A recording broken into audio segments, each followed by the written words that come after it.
Mi esposo me gritó, no aportas nada a esta casa, pero cuando fui al banco y detuve todos mis pagos, descubrió quién mantenía realmente el hogar. Mi esposo y yo llevábamos juntos varios años, suficientes como para pensar que ya nos conocíamos de memoria y que teníamos claro cómo funcionaba nuestra dinámica como pareja y como padres.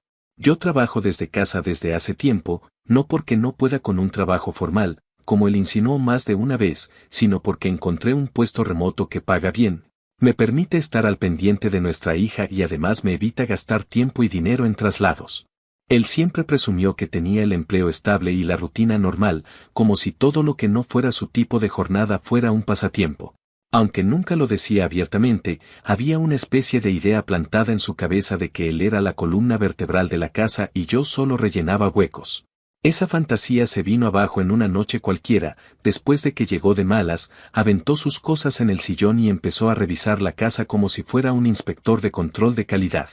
Había juguetes en la alfombra porque nuestra hija había estado jugando, había platos secándose en el rack y una bolsa de supermercado que todavía no acomodaba porque estaba preparando la cena. Él me dijo que la casa parecía un desastre y que yo siempre encontraba maneras de justificar que no hiciera las cosas. Yo estaba ya cansada porque veníamos arrastrando semanas de malos modos, comentarios pasivo-agresivos y esa actitud de que todo lo que él hacía era heroico mientras que lo mío era lo mínimo. Le contesté que no hablara así, que no era justo y que yo llevaba todo el día trabajando y encargándome de la niña. Su respuesta fue un grito lleno de coraje donde dijo que yo no aportaba nada a esa casa y que él era el único que realmente movía el peso de todo. Esa frase se me quedó clavada de una manera que todavía no sé explicar del todo. No fue solo el comentario, sino el tono de desprecio, como si yo fuera un mueble que consume luz y espacio. Me quedé helada mientras él seguía hablando, diciendo que si yo quería demostrar cuánto aportaba, entonces que dejara de inflar mi propio ego con mis paguitos. Cuando lo escuché llamar de esa forma a las cosas que yo pagaba cada mes, sentí una mezcla de rabia y claridad. No fue un arranque impulsivo, fue más como un corte interno, una parte de mí dejó de esforzarse por justificarse ante él. Lo miré sin decir nada más y terminé mi noche como pude, pero por dentro sabía que algo se había roto para siempre. A la mañana siguiente me levanté, preparé a nuestra hija y, antes de empezar mi jornada, fui al banco. Tenía una lista mental de todo lo que yo pagaba y me fui directo a desactivar cada pago automático. No lo hice en secreto para saborear alguna venganza dramática, sino porque él mismo me había pedido que dejara de creer que aportaba tanto. Así que cancelé la guardería que cubría cada mes con mi cuenta, cancelé el internet, cancelé mi parte del alquiler y detuve cada suscripción y seguro que estaba bajo mi nombre y que él ni siquiera sabía cuánto costaban. Sentí una tranquilidad rara mientras lo hacía, como si finalmente estuviera alineando mis acciones con lo que él decía que quería. Cuando salí del banco, ya no estaba temblando de coraje, estaba decidida. Los efectos no tardaron en llegar. 2 días después, él estaba gritando desde la sala porque el internet había sido suspendido justo durante una junta. Me preguntó qué estaba pasando y yo solo dije que revisara el correo, que debió llegarle algún aviso. La guardería lo llamó a su teléfono para decirle que el pago no había pasado y él casi tiró el celular del susto. Luego empezó a revisar la cuenta conjunta, donde también encontró que ya no había fondos para lo que él esperaba. Ahí vino el pánico mezclado con esa clase de enojo que solo aparece cuando alguien está descubriendo que su versión de la realidad era completamente falsa. Me preguntó si yo había detenido mis pagos y le dije que sí, que estaba siguiendo al pie de la letra su comentario de que yo no aportaba nada, así que no veía sentido en seguir aportando algo que según él no valía. Su expresión cambió de golpe. Ya no estaba gritando, ahora estaba pálido, completamente descolocado.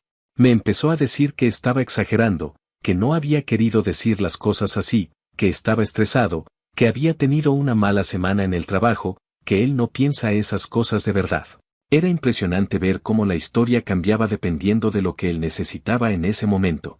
Cuando se dio cuenta de que su sueldo no podía cubrir todas las cuentas, entonces sí, de repente mis paguitos eran esenciales, pero unos días antes eran irrelevantes y casi un estorbo.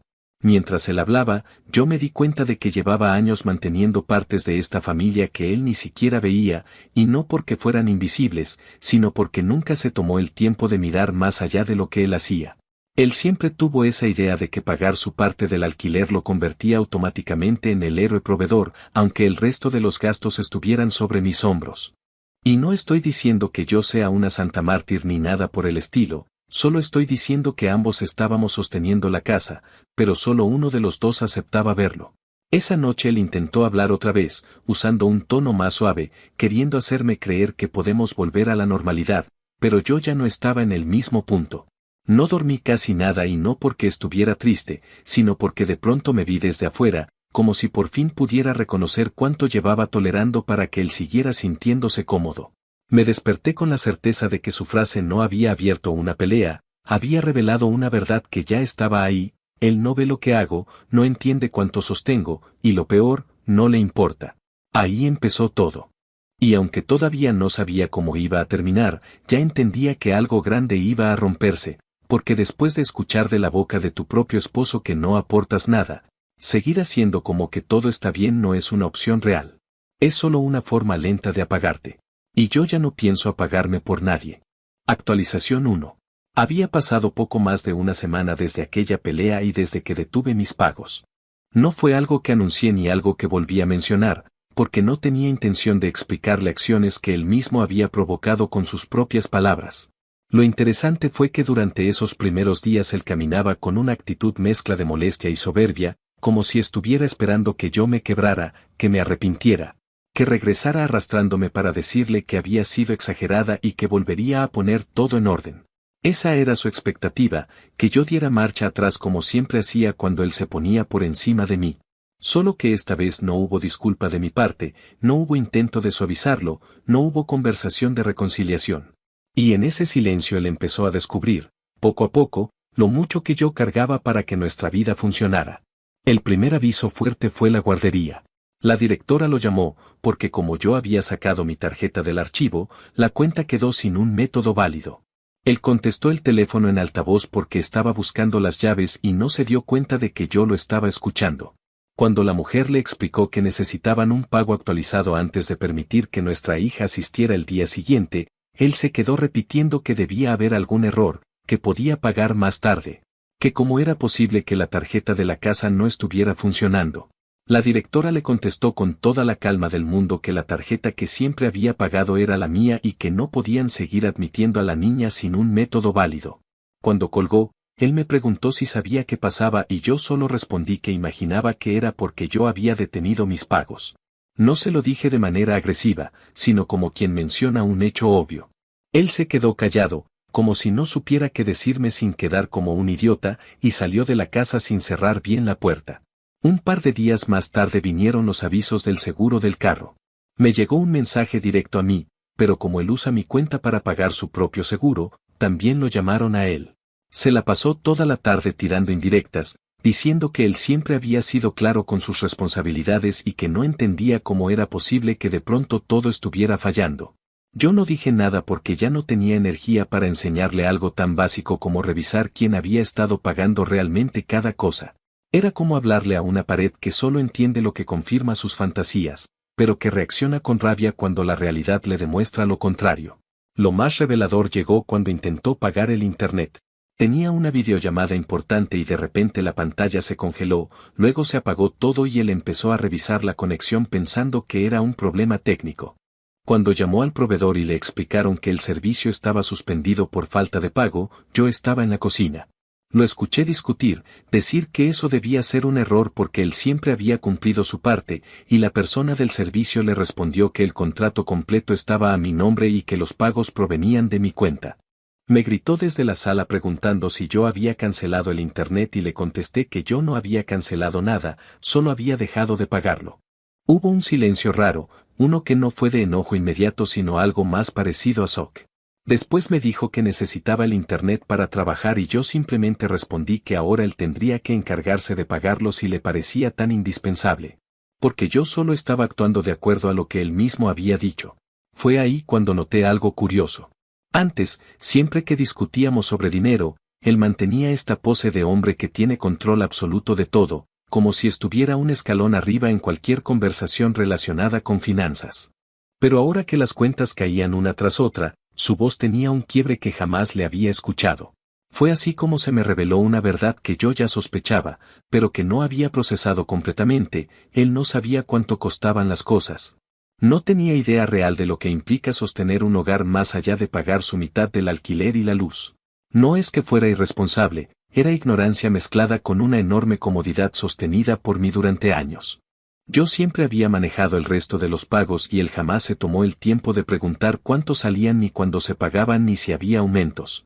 Era más fácil dar por hecho que yo me encargaba y decir que no aportaba nada mientras se beneficiaba de absolutamente todo lo que yo cubría. La gota que terminó de derrumbar su postura fue cuando revisó la cuenta conjunta.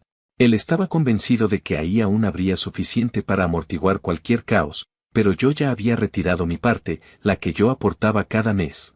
Cuando vio que la cuenta estaba prácticamente sin fondos, se puso rojo de rabia y empezó a caminar por la sala moviendo las manos como si estuviera dando un discurso, diciendo que eso era irresponsable.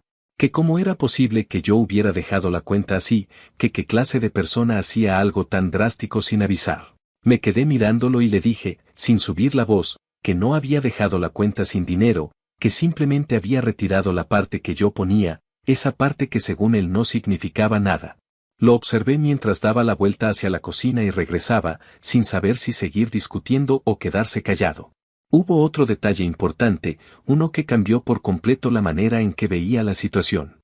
Una tarde él salió por un rato y olvidó cerrar sesión en la computadora familiar. No estaba buscando nada en especial, pero al abrir el navegador vi su correo laboral. Había un intercambio con su supervisor donde le pedían explicaciones por su bajo rendimiento en las últimas semanas. Había varios mensajes repetidos recordándole fechas límite y un mensaje más reciente donde él decía que no había podido entregar ciertas cosas porque yo había tenido un problema, que yo necesitaba ayuda, que yo estaba atrasada y por eso él no había podido concentrarse. Era mentira. Yo jamás le pedí que dejara de trabajar para ayudarme con nada. No solo estaba mintiendo en su trabajo, sino que estaba usando mi nombre como excusa para cubrir su falta de desempeño. Cuando lo confronté sobre eso, me dijo que había sido una manera torpe de salir del paso, que no quería que pensaran que él era el irresponsable. Me quedé mirándolo como si estuviera viendo a un desconocido. Le pregunté por qué me había usado como excusa si él mismo insistía en que yo no hacía nada. Y en vez de responder directamente, empezó a dar vueltas, a decir que yo estaba exagerando, que no había entendido el contexto, que él jamás hablaría mal de mí en el trabajo. Pero yo había leído cada una de esas líneas con mis propios ojos, y lo que quedó claro es que él sabía que yo cargaba mucho, simplemente no le convenía reconocerlo cuando se trataba de nuestras discusiones. En esos días yo ya no estaba enojada, estaba completamente lúcida. Había una claridad que casi dolía. Me di cuenta de que no era que él no valorara lo que yo hacía, sino que ni siquiera se había dado la tarea mínima de entender cómo se sostenía nuestra vida. Y cuando por fin lo sintió en el cuerpo, cuando la casa dejó de funcionar como magia, comenzó a ver todo lo que yo llevaba años haciendo sin pedir aplausos. La verdad es que no estaba buscando una disculpa. Lo único que quería era dejar de mantener una relación donde yo tenía que cargar con dos roles mientras él se acomodaba en uno solo y aún así tenía el descaro de decir que yo no aportaba nada. Durante esa semana nuestro silencio se volvió una especie de tregua incómoda. Yo no quería discutir algo que ya estaba claro, y él no quería enfrentar lo que había descubierto acerca de sí mismo.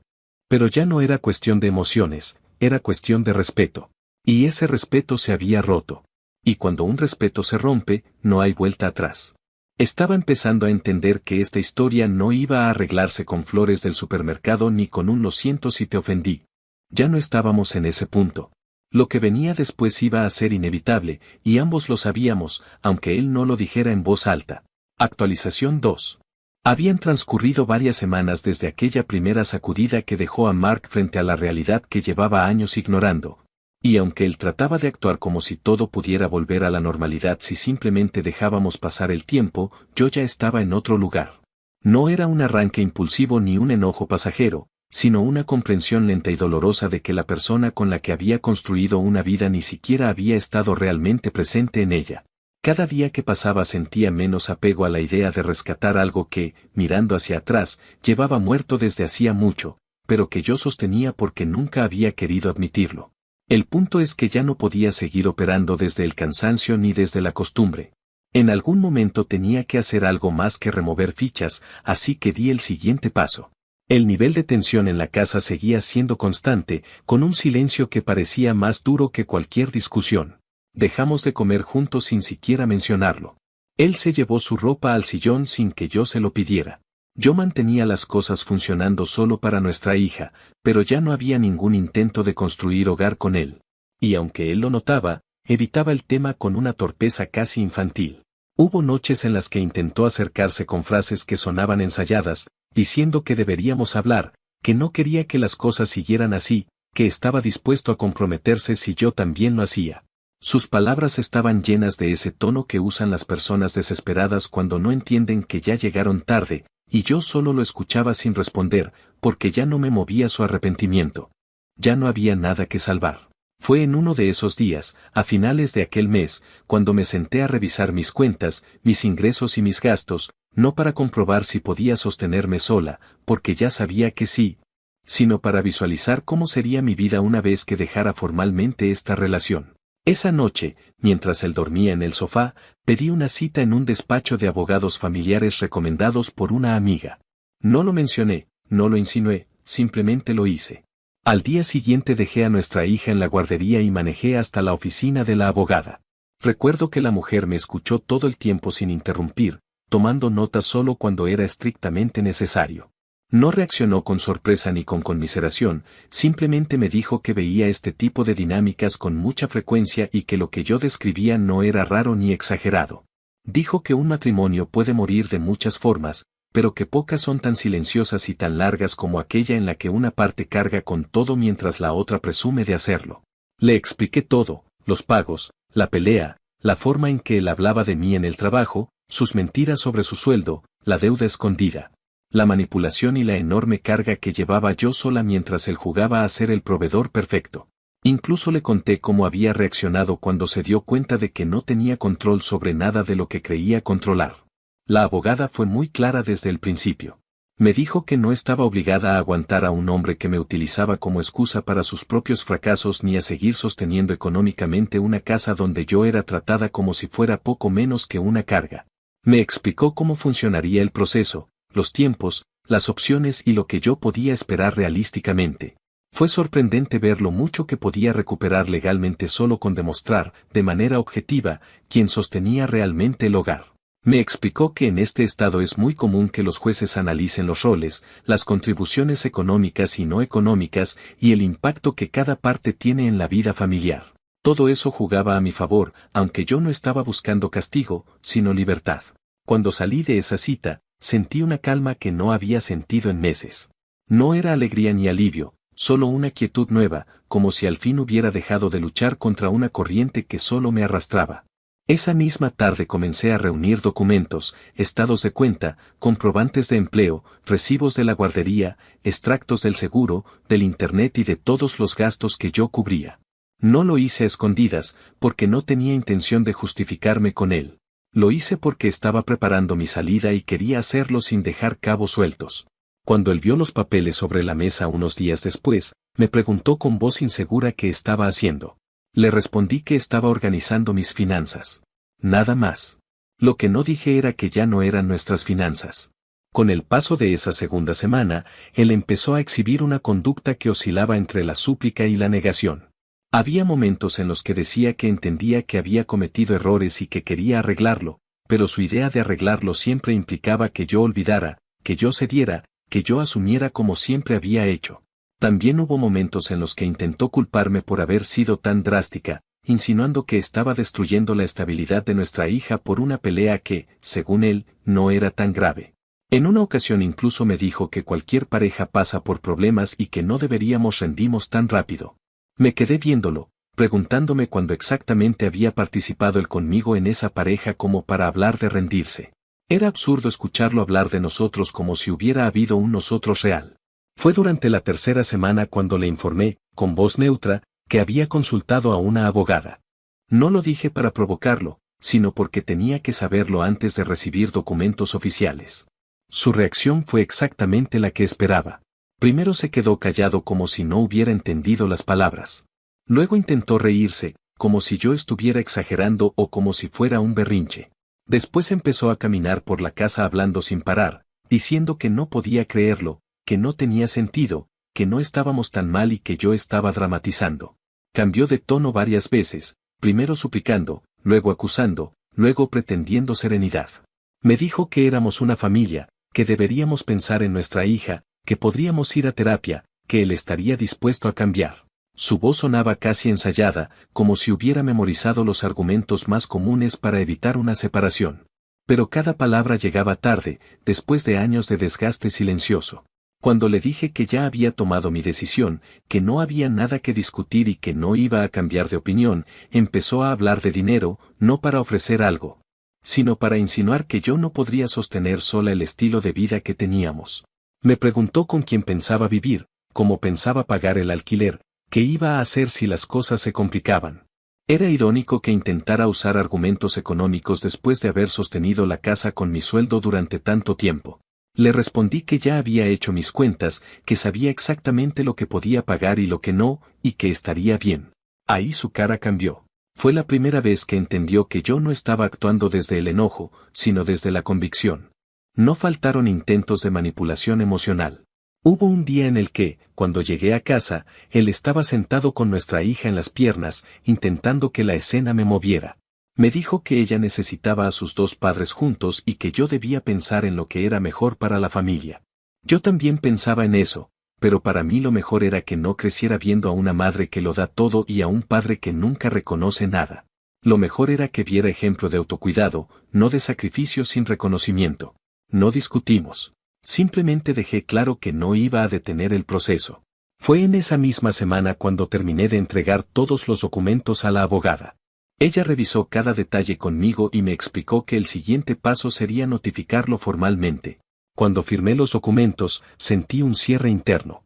No fue felicidad ni tristeza, solo una certeza, ya no había vuelta atrás. Y aunque sabía que la etapa que venía sería complicada, especialmente por la parte legal y por lo que significaba cortar una vida en dos, ya no tenía miedo.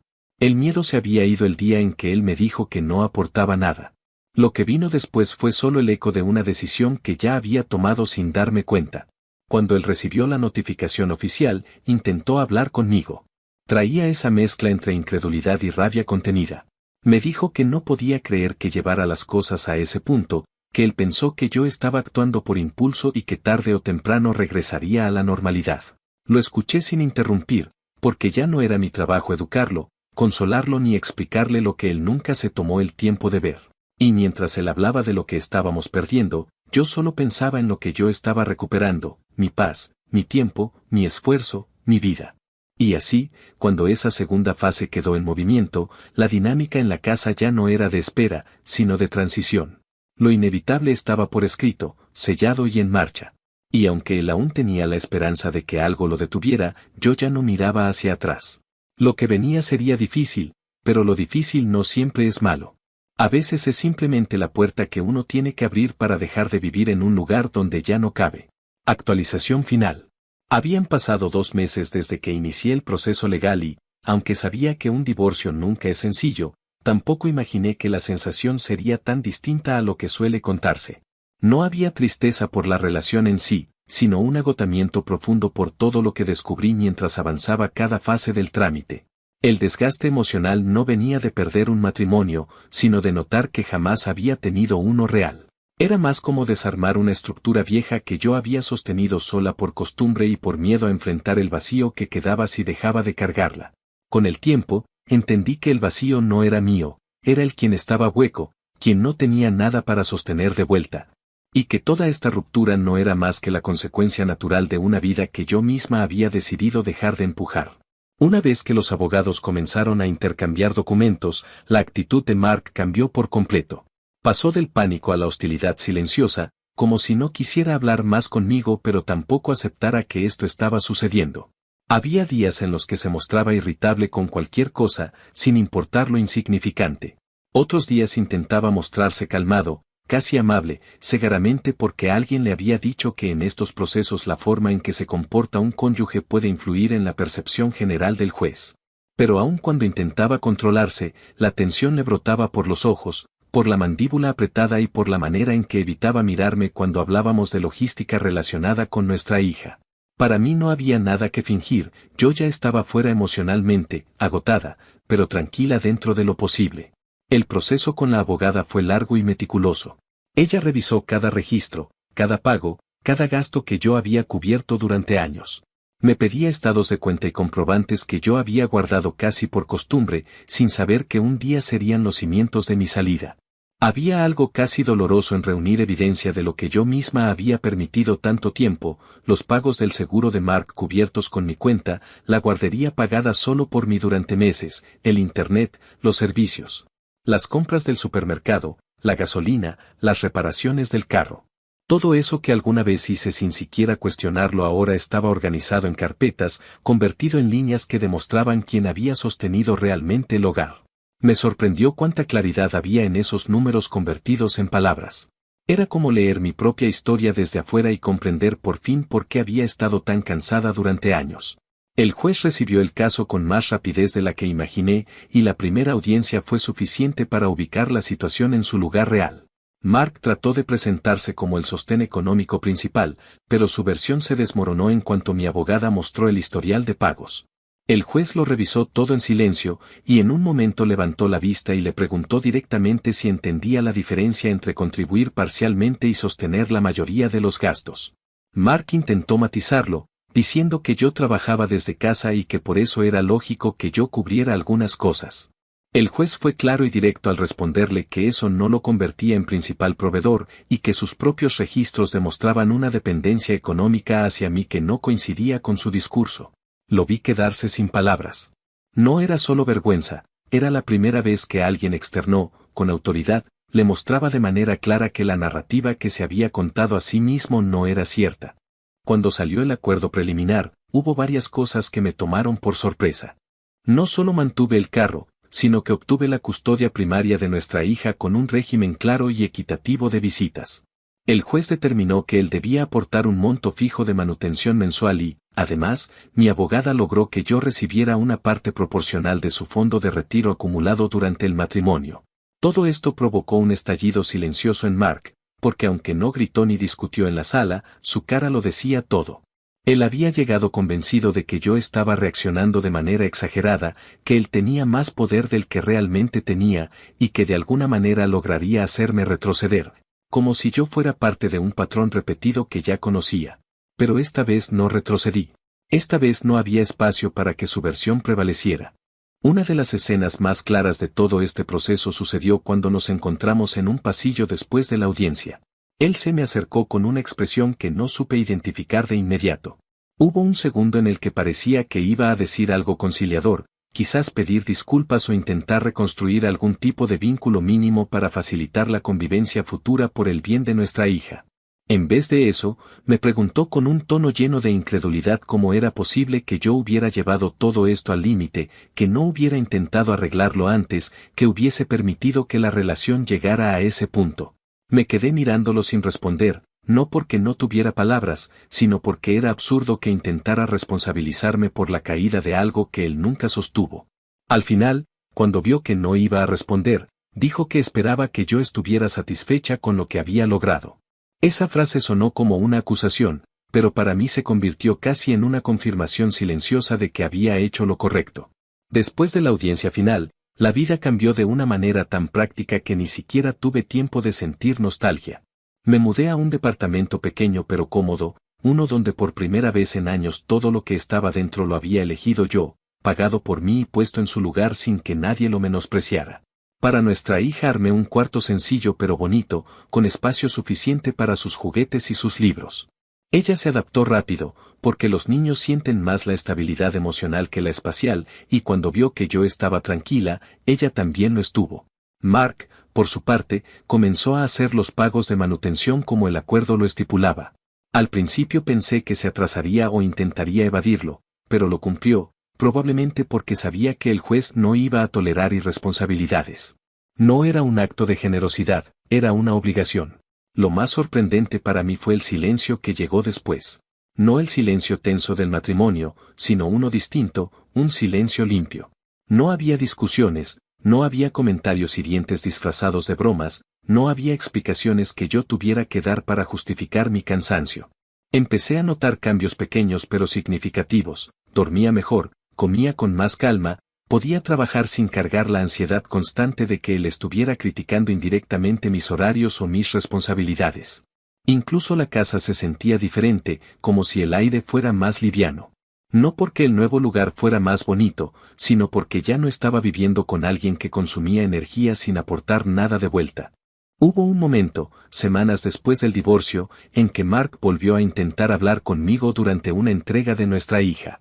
No era un intento de reconciliación, pero sí un amago de corrección tardía. Me dijo que nunca pensó que yo llevaría las cosas tan lejos y que se había dado cuenta de que había tomado muchas cosas por sentado. Lo escuché con la misma distancia con la que se escucha a alguien que habla de una historia que ya no te pertenece. No le guardaba rencor, pero tampoco había espacio para reconstruir algo con él. Ya no era parte de mi identidad, ni siquiera de mi conflicto. Era simplemente el padre de mi hija y un capítulo cerrado en mi vida. Con el tiempo, entendí algo que nunca habría imaginado al inicio de todo esto. No dejé a Mark porque me gritó que no aportaba nada. Lo dejé porque esa frase reveló todo lo que estaba por debajo. Fue como encender una luz en un cuarto donde siempre había estado a oscuras. De pronto vi todo lo que yo hacía, todo lo que él no veía, todo lo que él había elegido no ver. Y cómo me había reducido durante años para que él siguiera sintiéndose cómodo. No se trató de un insulto aislado, sino de la confirmación final de que yo llevaba demasiado tiempo sosteniendo algo vacío. Hoy vivo en un espacio hecho a mi medida, sin sentirme culpable por ocuparlo. Trabajo con más estabilidad que nunca, organizo mis cuentas, hago mis compras y planeo mi vida sin miedo a que alguien desestime todo mi esfuerzo. Y cada vez que reviso mis gastos mensuales, no lo hago con ansiedad, sino con la satisfacción simple de saber que todo lo que entra y sale es mío, no porque quiera acaparar, sino porque por fin estoy viviendo una vida que yo misma construyo, sin cargar a nadie. La ironía final es que, después de todo, Mark terminó comprobando exactamente aquello que él aseguraba con tanta soberbia. Según él, yo no aportaba nada. Y al final, fue justo cuando dejé de aportar que él conoció la verdad completa de quién sostenía realmente este hogar.